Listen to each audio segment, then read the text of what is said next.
paano kung yung taong niloko mo, siya na pala yung taong kahuli-huli yan na magmamahal sa'yo ng totoo dahil hindi ka na kontento.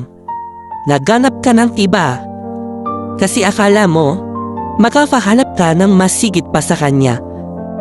Akala mo meron pang mas magaling o mas maalaga kaysa sa kanya.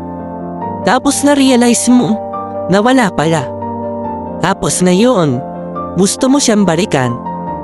Pero huli na ang lahat kasi na-move on na siya. Kaya ang ending, mag-isa ka. Kaya huwag mong sasayamin ng isang taong alam mo naman sa sarili mo na sure sa'yo na kahit anong mangyari, tatanggapin ka.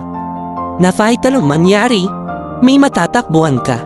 May magmamahal sa'yo dahil minsan ka lang makakahanap ng katulad niya. Tapos di pampaparik mo lang sa iba na kahit ikaw, hindi sigurado kung mamahalin ka. Kaya sana, matuto ka na lang makontento.